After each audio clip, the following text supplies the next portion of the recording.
We are here in the Alliance Cemetery. It's late July 2025, and we're visiting community members.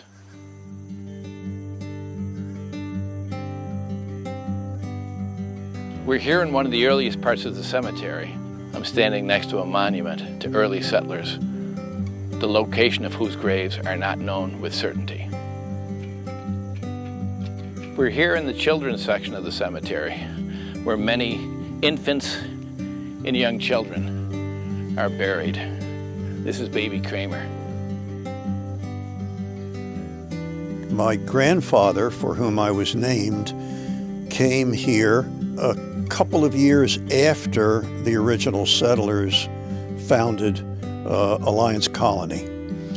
And he was a carpenter at the time, and he built many of the buildings in the colony, and especially helped build the Brotmanville Synagogue, where my father eventually was bar mitzvah. I learned a lot about the life there just through conversations within the family.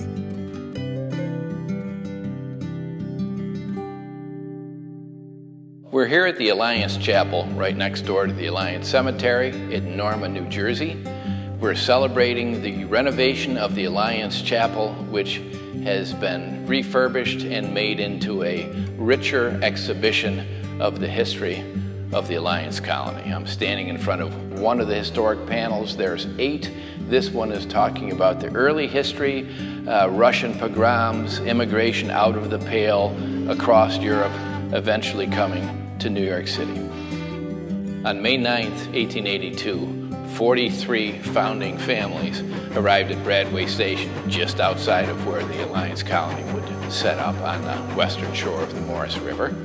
They were going to farm. Many were adherents to Amalam, a back to the land movement. When the colonists first arrived, they were put in 3 long barracks, 25 feet by 150 feet. It was communal living. They all cooked in a large iron pot outside, and they lived very close to the land in very rustic conditions until late November of 1882.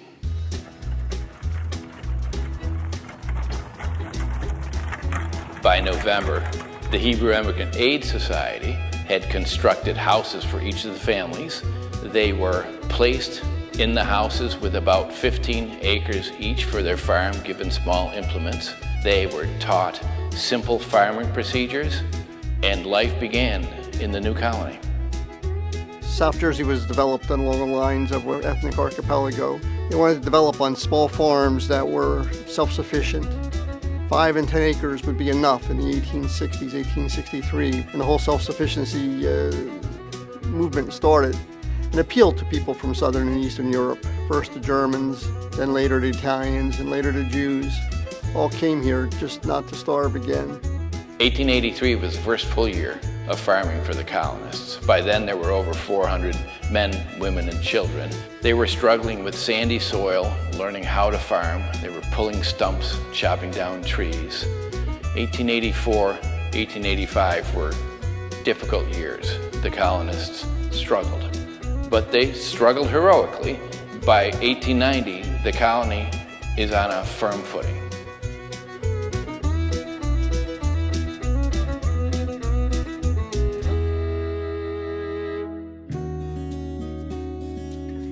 By 1900, the colony had matured into the neighboring towns of Alliance, Norma, and Brotmanville. The farming had matured as well. Healing sweet potatoes, for instance, brought the highest prices in the New York City and Brooklyn markets. Schools were also deeply significant from the earliest days in the colony. The children were well educated. The greatest crop of the early colonists was their children. They went to school, they were well educated, and many went out into the wider world.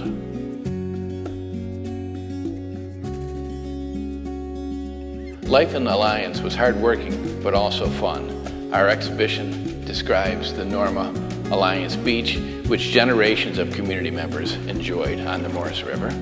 It was our beach. In other words, if we said we were going to go to the beach, we weren't going to Atlantic City, we were going to Norma New Jersey, which was part of the Alliance Colony.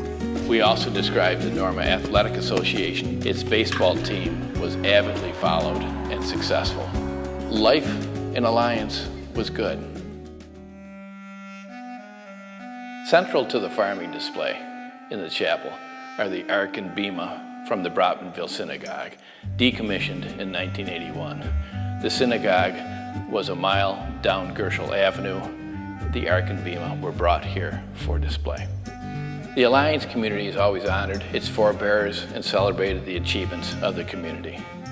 Leviticus proclaims every 50th year a jubilee, a yovel. The community comes back together and celebrates its achievements. In 1932, the first yovel occurred at Alliance. Over 1,000 people returned to the community to celebrate. In 1982, the second yovel, and in 2032, the third yovel will take place, celebrating and remembering.